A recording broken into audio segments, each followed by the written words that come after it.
Going back with some retro music there, Sugar Cult lead singer Tim Pagnotta. Fun fact, we went to school together. I've known Tim for a very, very long time. And my God, we are all bouncing off the walls again, mainly because we've been in lockdown mode for, in my opinion, way too long. And that is something my next guest knows a great deal about. He is a journalist who has authored the book COVID-19, The Greatest Cover-Up in History.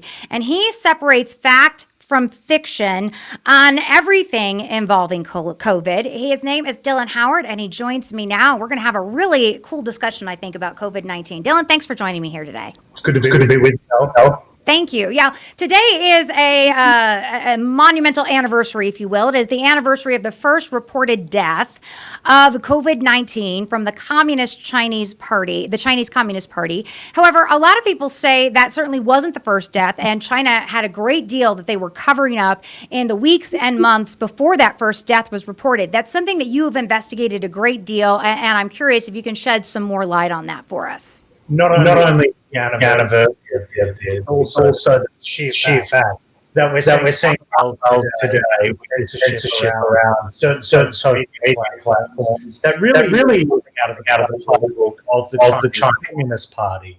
The reality is that many people have been critical of the Chinese Communist Party, and for right reasons. They were not forthcoming with the truth about the COVID virus, and in fact went to obscure many of the details. And many people have questioned the title of this book, which describes COVID-19 as the greatest cover-up in history. But when you trace back the facts, it's unambiguous that indeed it was, because it was Taiwan that first blew the whistle on this virus to the World Health Organization, who did nothing and allowed China to keep its borders open. And tell us, if you can, a little bit about why, in fact, in your investigation, why was the World Health Organization covering things up? Why were they so indecisive in making decisions? Why didn't they act when they should have? Well, it wasn't indecisiveness with their decisions. It was just a lack of decisions. The reality was, in the final days of 2019, the Taiwanese government told the World Health Organization that it had intelligence about the transmission of a human-to-human virus, and they described it as being SARS-like. Now, you would expect the World Health Organization, which is a body that is empowered to protect citizens of the world, no matter what country you are from, to act with speed and investigate. Instead, some 15 days later, we had our first communication from the World Health Organization to the world, and it was showering the Chinese Communist Party with affection over its handling of the virus. Yet we know now that the Chinese Communist Party was doing everything within its power to silence those that were blowing the whistle on this virus. There were medical physicians at the Wuhan hospital who went onto social media and were communicating with peer-set individuals and telling them about this SARS-like virus. Yet instead of the government taking it seriously, those messages were scrapped completely. And the WeChat platform was completely whitewashed of any mention of COVID or this SARS-like pandemic. And in fact, the doctor that blew the whistle on this, Dr. Lee, ultimately ended up dying of COVID-19, but not until after the Communist Party forced him to denounce his comments on that social media platform. It's true. We've gotten the impression that China has done everything they could to silence what had happened, to silence what was going on. They didn't want any information out. And I think a lot of people have questions. Is that because they just wanted to ignore it? Is it because they created it in a lab and they wanted to create it as a weapon? There are so many conspiracy theories that have gone out there. And I think it's important to debunk conspiracy theories and get to the heart of the truth. So I want to know what your investigations have uncovered when it comes to that. Well, I don't think there is any credible evidence to suggest that this was a man-made virus or that it escaped from a Wuhan laboratory. All evidence at this point suggests that it emanated at a Wuhan wet market. And I don't know if you've ever been to a wet market in China. I have. They're remarkable. You can get any type of wildlife or animal that you like, But you also have to understand that there are cultural differences. These are considered edible delicacies for those in those communities. So those wet markets really, though, are a breeding ground for these types of viruses. As I said, no evidence to point to the fact that this was leaked outside of a man-made laboratory. But the interesting thing about all of this is what China and the world has learned now is just how destabilizing it can be when a pandemic of this nature hits the world. It can cripple the economy. It can change the outcome of an election, because we know that the exit polls said that the economy and President Trump's handling of the COVID virus were the two most important issues to voters. So international superpowers like Russia and China are now seeing that a biochemical war might well next be what they could do to destabilize the United States. And make no mistake, there will be another COVID-19. We just don't know when. The problem here in the United States is we've not learned from it. And I suggest that there needs to be a bipartisan Senate committee that investigates what the government knew here, when they knew it, how they knew it, what we did do that was right, what we didn't do that was wrong, whether or not there is any way in which these states can be given a set of guidelines from which to operate, so that things aren't split on ideological lines, which inevitably they were. And the virus couldn't have hit at a more worse time, an election year. And that ramped up the rhetoric in blue and red states accordingly. Do you think then, from what you were saying, do you think that the reason then that China was suppressing the information was simply because, well, that's what China does and the Communist Party doesn't want anything negative brought out? Do you think that was basically the focus as to why they were so silent and why they used so much propaganda to hide what was really going on? I do. And in many ways, let's face it, China is now arguably the world superpower. Its economy is thriving. The Biden administration has already declared its support of the Chinese administration in past years. Certainly Joe Biden has. But let's face reality here. China is an enemy of the people. China allowed this virus to escape its shores. It did not lock down the country. And one can only think, if China was more aggressive in its handling of the coronavirus pandemic in those critical initial stages, would we still be dealing with this situation now? Would states still be shut down? Would the virus have spread around the world as it did? I mean, it's Monday morning quarterbacking, but quite frankly, all evidence points to the fact that we would be living a much better existence had China been truthful, honest, forthcoming, and told the world what was really going on. 110%. Of course, this virus has changed the way that we live. It's changed the way that we travel. It's changed life forever. And I don't think any of that's a good thing. But I read that in your book. You also detail how it's not just China who was complicit in this, but that it was also the European countries, the U.S., both the Republican and Democratic Party. Dive into that for us a little bit. Yeah. Listen, I don't have a dog in this fight. And this book is a bipartisan analysis of the first 6 months of the virus. But what I will say is that neither political side can say that they were flawless in their handling. Certainly, President Donald Trump cannot argue that he was flawless. He did do things that were good in terms of shutting down the borders, but then it became a state versus state situation. And as I said, if the virus had occurred in a non-election year, I think the handling of it would have been drastically different, because red states and blue states would have been more simpatico in their handling of it.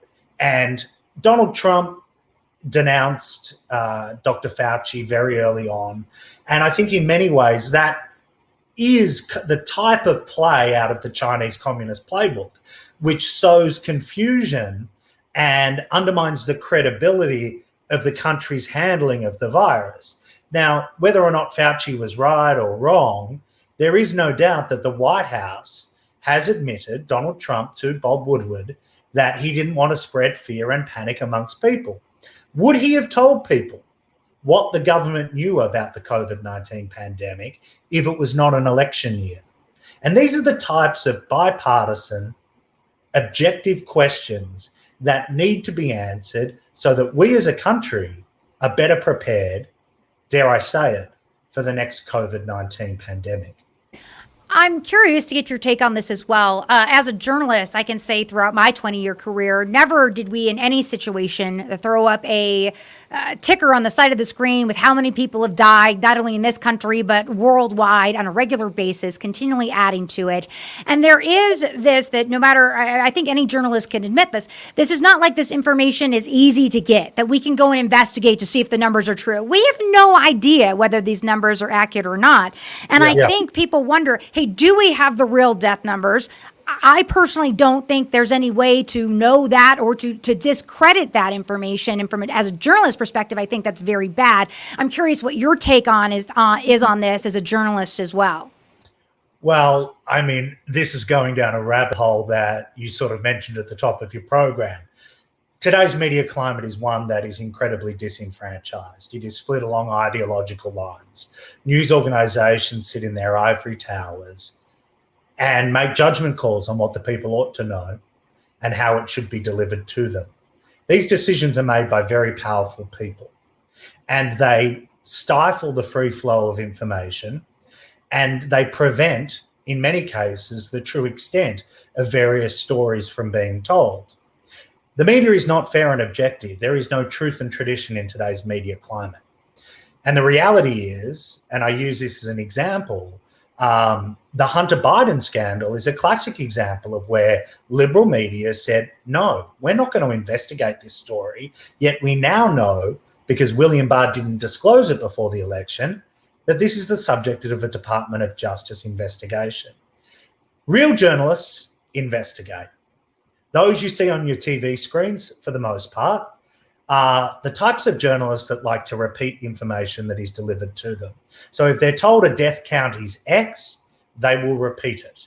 But they won't go and uncover the truth.